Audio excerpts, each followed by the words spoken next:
Hello and welcome our blood viewers to our today's news English edition. As usual, we bring to you the major and top highlights of tonight. The Ministry of Foreign Affairs represented the President of the Republic at the 9th TCAD Summit in Yokohama.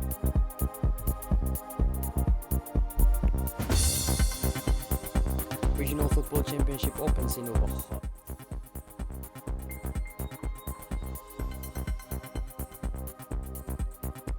And on the international scene, UN Secretary General declares famine in Gaza in the Middle East.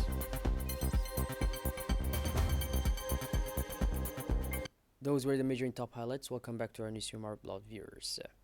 Djibouti's Minister of Affairs and International Cooperation, Mr. Abdelkader Hussein Umar, paid his first official visit to Japan, representing President Ismail Omar Guelleh at the 9th Tokyo International Conference on African Development TCAD 9 held from August 20 to 2022 to 2025 in Yokohama.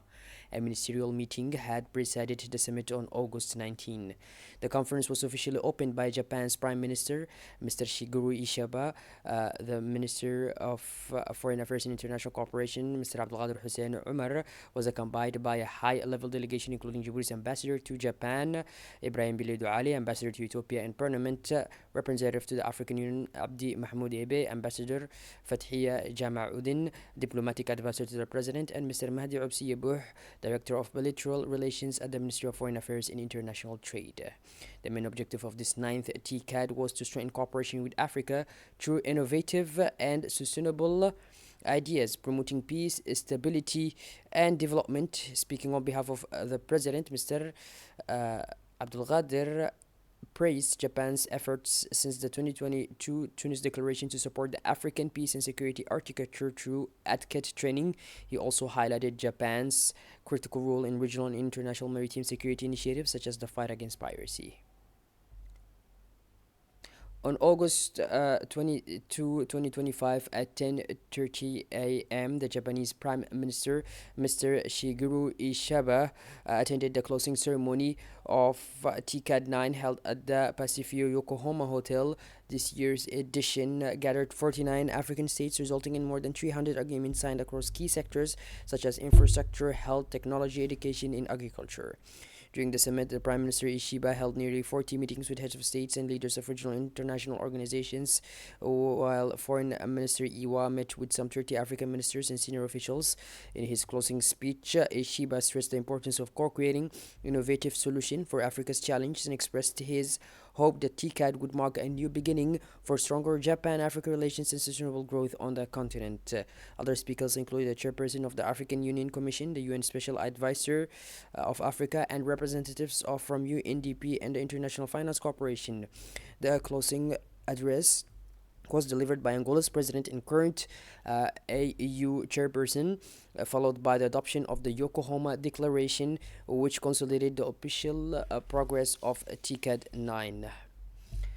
Today's weather condition recorded light rainfall in Ali Sibih and Arta with 5 millimeters. Yesterday, August 22, Tajorak experienced heavy rain. Adailu registered 18 millimeters and Randa 29 millimeters. Forecasts predict light showers in Ilya around 2 millimeters. For tomorrow, August 24th, skies are expected to remain overcast nationwide with a high probability of thunderstorms inland, possibly extending to the coast. Conditions should gradually clear during the day before clouding over again in the evening with more thunderstorms and possible rainfall.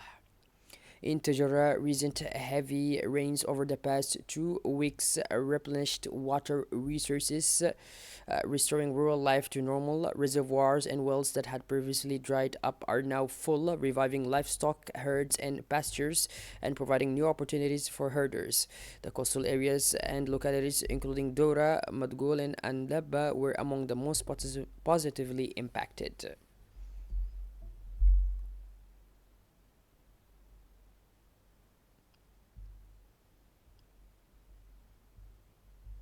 The historic stadium of Hayu hosted the opening ceremony of the Obokh Regional Football Championship yesterday afternoon. The event attracted a large crowd eager to witness the official launch of this new edition.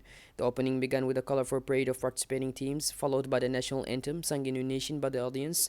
Deputy President of the Djiboutian Football Federation, Mr. Muhyiddin Ahmed Ali, inaugurated the ceremony, alongside the first GBT prefect, Mr. Muhammad Awali Muhammad Sheikh, and the president of the Dabakh Regional League, Mr. Muhammad Umar.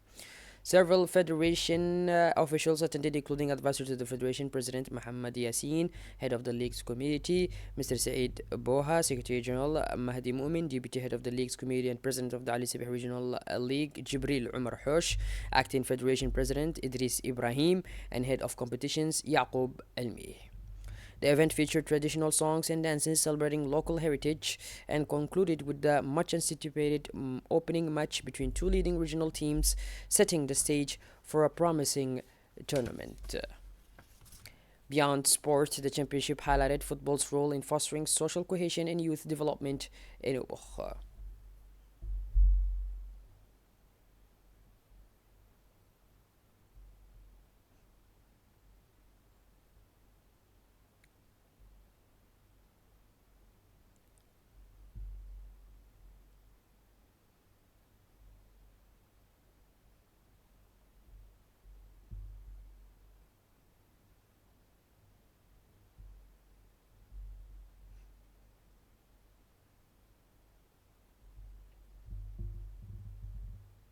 Shifting gears towards the regional scene now, where in Madagascar eliminated Kenya on penalties to advance to the semi-finals of the African Nations Championship on Friday, August 22. Madagascar secured a trailing 4-3 victory in Nairobi after one draw. Kenyans Alphonse Omega scored in the 48th minute before Madagascar equalized with a penalty from Venonisia in the 66th minute. Goalkeeper saved two penalties and they sealed the win. The victory keeps Madagascar continental dream alive, while Kenya bowed out despite strong performance and massive fan support.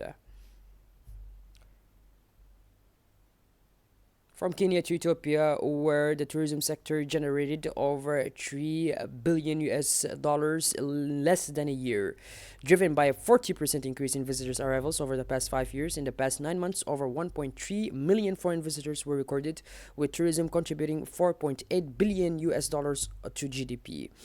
Growth was boosted by modernized infrastructure, new destinations, and 154 international and regional conferences hosted during the year. Domestic tourism also surged, with nearly 50 million visits registered nationwide. The government targets Asian, European, and Arab markets, with notable increases from Saudi Arabia, China, the US, the UK, Germany, and Italy. Ethiopia is positioning tourism as a key driver of growth and foreign currency earnings, reducing reliance on agriculture. And shifting gears towards the international scene now, from Ethiopia to Palestine, Gaza. UN Secretary General Antonio Guterres declared that famine in Gaza is not a mystery but a man-made catastrophe. On Friday, the UN formally declared famine in the territory, with 500,000 people facing catastrophic hunger, holding Israel responsible for the ongoing war since 2023. Guterres stressed that the crisis is not only about food but also the deliberate collapse of international essential human survival systems. He demanded an immediate ceasefire, the release of hostages, and unrestricted humanitarian access. He reiterated Israel's responsibility as the occupying power under international law. Well, by this, our blood viewers, we finally conclude this edition. Thank you for being with us, and make sure to tune in later for more as usual. Have a wonderful evening and take care.